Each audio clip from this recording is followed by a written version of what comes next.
Imagine encontrar uma fortuna que mudaria sua vida para sempre, mas descobrir tarde demais que ela, na verdade, destruiu tudo o que você mais amava. Esta é a história de Elias, um homem que achou um tesouro, mas perdeu sua alma.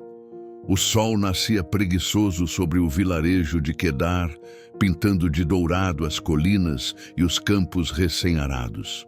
O vento soprava leve, trazendo o cheiro da terra úmida e o som distante dos sinos da capela.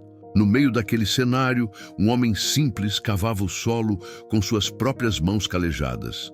Seu nome era Elias. Elias tinha 45 anos e era conhecido em toda a vila por duas coisas: sua disciplina férrea e sua família unida. Trabalhava como diarista nos campos alheios, do nascer ao pôr do sol. Poupava cada moeda, anotava cuidadosamente cada gasto em um pequeno caderno surrado. "Pai, por que o senhor anota até o preço do pão?" perguntava seu filho Samuel, de 12 anos. "Por que, meu filho?" respondia Elias com um sorriso cansado. "Quem não conhece seus gastos, não conhece seu futuro. Disciplina hoje, prosperidade amanhã." Sua esposa, Marta, complementava a renda familiar costurando para as famílias mais abastadas da vila.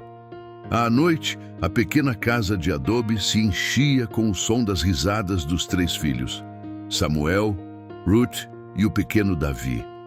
Eram pobres? Sim, mas eram felizes. Aos domingos, após a missa, Elias levava a família para fazer piqueniques no campo. Deitados na grama, contavam as nuvens e inventavam histórias sobre suas formas. Ruth jurava ver dragões, Davi enxergava navios, Samuel sempre procurava castelos nas nuvens. "Um dia", dizia Elias, "teremos nosso próprio pedaço de terra, pequeno, mas nosso." Era tudo o que ele desejava: um pedaço de terra para plantar, colher e deixar de herança para os filhos. Naquela manhã fatídica de terça-feira, Elias trabalhava sozinho no campo do velho Jonas, preparando a terra para o plantio de trigo. Jonas havia saído para a cidade grande, deixando Elias responsável por todo o trabalho. O sol estava particularmente inclemente. O suor escorria, embaçando sua visão. Foi quando, ao fincar a pá com força na terra ressecada, ouviu um som que mudaria tudo. Clang! Um eco metálico diferente. Elias parou, olhou ao redor, estava completamente sozinho. Cavou com mais cuidado, removendo a terra com as mãos. Seus dedos tocaram algo frio e duro. Metal. 1 hora depois, com as mãos tremendo e o coração aos pulos, Elias contemplava uma arca de ferro, do tamanho de um baú de roupas. As ferragens estavam enferrujadas, mas ainda firmes.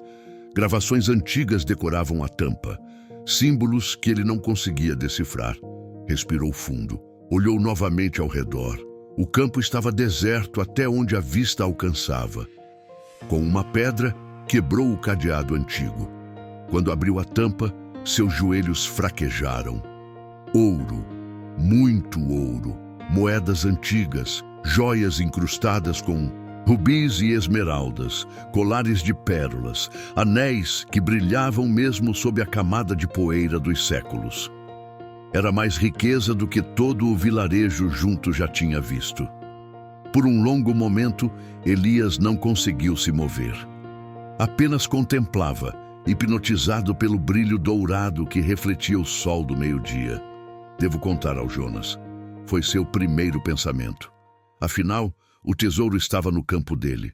Mas então, uma segunda voz sussurrou em sua mente: "Jonas é rico.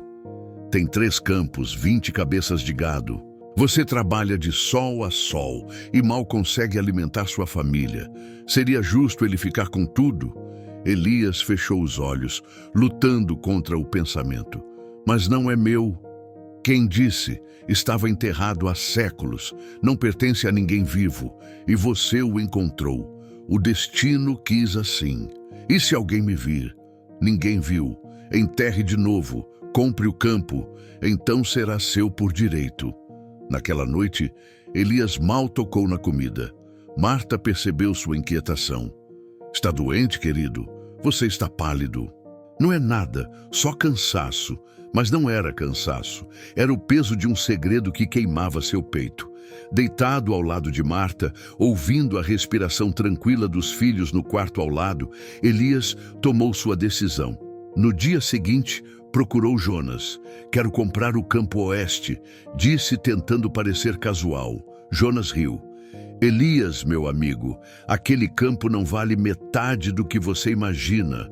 O solo é ruim, pedregoso. Por que o interesse súbito? Tenho minhas razões. Quanto quer por ele? Jonas disse o preço.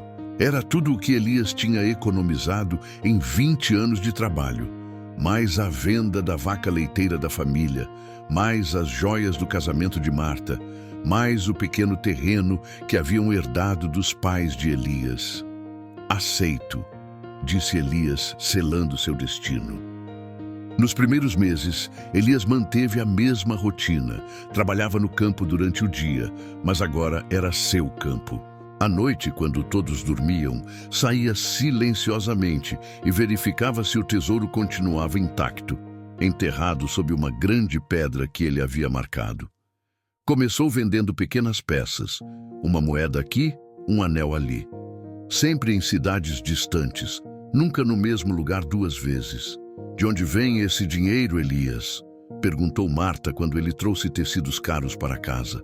Negócios. Estou fazendo bons negócios com a colheita. Mas não havia colheita.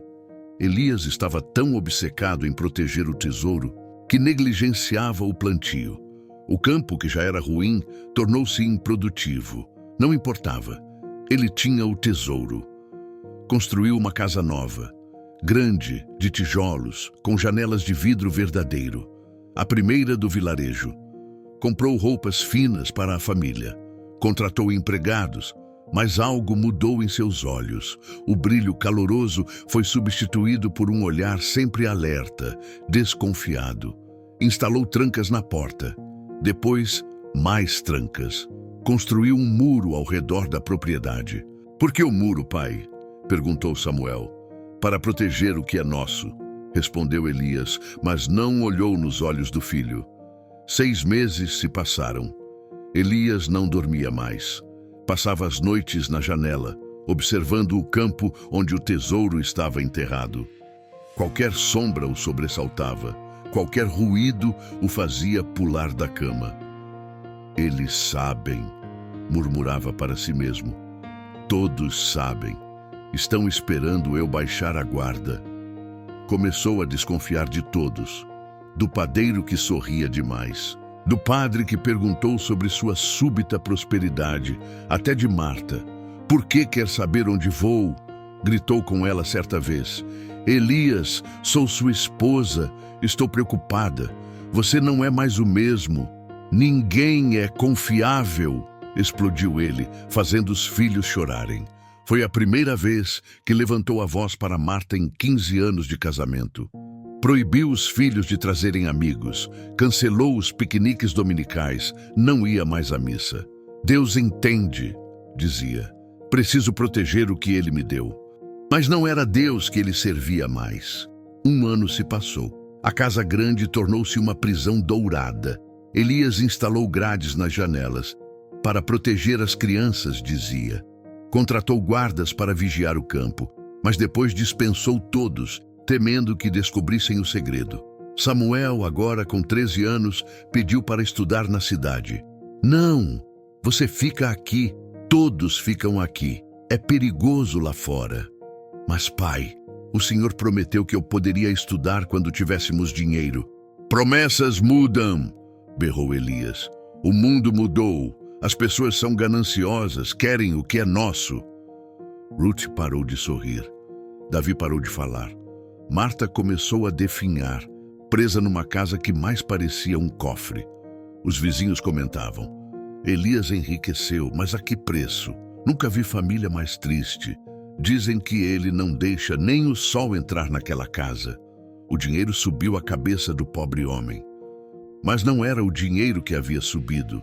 Era o medo que havia descido, criando raízes profundas em seu coração. Numa noite tempestuosa, Elias acordou com um barulho. correu para a janela e viu uma figura no campo, próxima ao local do tesouro. Sem pensar, pegou uma pá e correu pela chuva. Ladrão, afaste-se do que é meu! A figura se virou. Era Samuel, encharcado, cavando a terra com as mãos. Filho, o que você está fazendo? Samuel levantou o rosto, lágrimas misturadas com chuva, procurando o pai que eu tinha. O pai que contava histórias, que fazia piqueniques, que sorria. Você o enterrou em algum lugar deste campo maldito, junto com seja lá o que está escondendo. Elias ficou paralisado. Eu sei que tem algo enterrado aqui, pai. Todos sabem. O senhor acha que é esperto, mas é o único que não vê. Não está protegendo nada, está destruindo tudo. Você não entende, Samuel. É para vocês, para o futuro de vocês. Que futuro? Gritou o menino. Mãe chora todos os dias. Ruth não fala mais com ninguém. Davi tem pesadelos e eu tenho vergonha de dizer que sou seu filho. O raio da verdade atingiu Elias mais forte que qualquer tempestade. Samuel correu de volta para casa. Elias ficou ali, sob a chuva, ajoelhado na lama ao lado do tesouro enterrado. E pela primeira vez em um ano, realmente olhou para si mesmo. Suas mãos, antes calejadas do trabalho honesto, agora tremiam de paranoia. Seus olhos, antes brilhantes de esperança, agora fundos de insônia e suspeita. Seu coração, antes cheio de amor, agora abarrotado de medo. O que eu me tornei? Sussurrou para o céu tempestuoso. Começou a cavar freneticamente. Não para verificar o tesouro, mas para enfrentá-lo. Horas depois, exausto e coberto de lama, abriu novamente a arca. O ouro ainda brilhava, intocado, as joias ainda cintilavam. Mas agora, sob a luz dos relâmpagos, Elias via diferente. Cada moeda havia custado um sorriso de seus filhos. Cada joia havia roubado a paz de sua casa. Cada pedra preciosa havia criado um muro entre ele e sua família. Maldito tesouro, murmurou. Você não me enriqueceu. Você me roubou tudo o que tinha valor de verdade. No dia seguinte, Elias convocou sua família.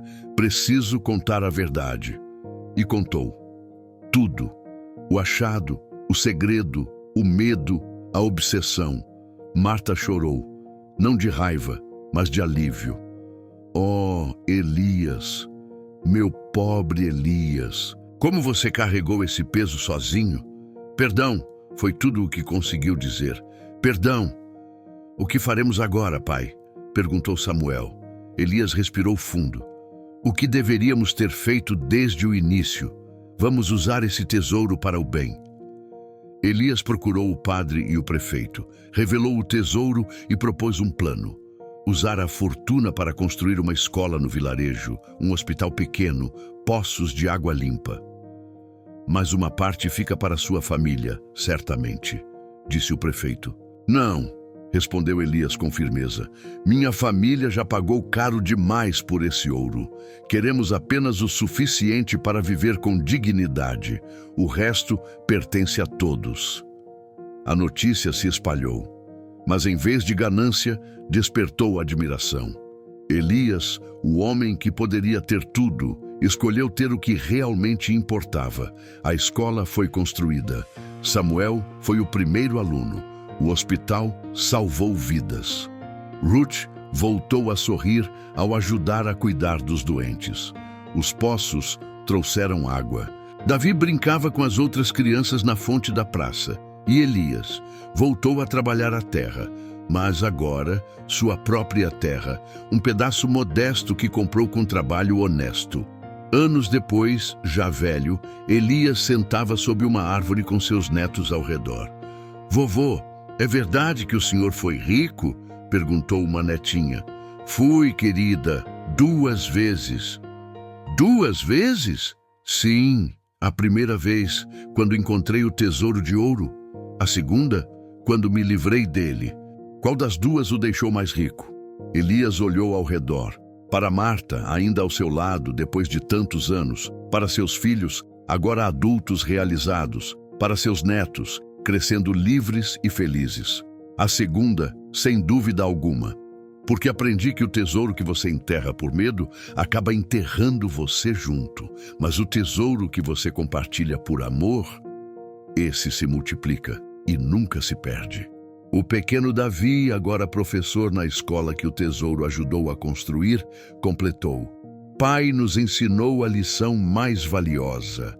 A ganância promete fazer de você o dono do mundo, mas acaba fazendo do mundo o seu dono. A verdadeira riqueza não está no que você guarda, mas no que você dá.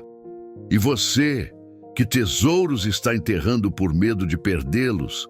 Que muros está construindo para proteger coisas que, no fim, não valem tanto quanto as pessoas que está afastando? Lembre-se, o que a avareza promete dar, ela cobra em dobro. O tesouro enterrado de Elias estava no campo, mas o verdadeiro tesouro, sua família, sua paz, sua dignidade, quase foi enterrado pela obsessão. Não espere uma tempestade na vida para perceber que está cavando sua própria cova. Porque no fim, como Elias descobriu, não levamos nada deste mundo, apenas o amor que demos e recebemos. E esse é o único tesouro que ninguém pode roubar.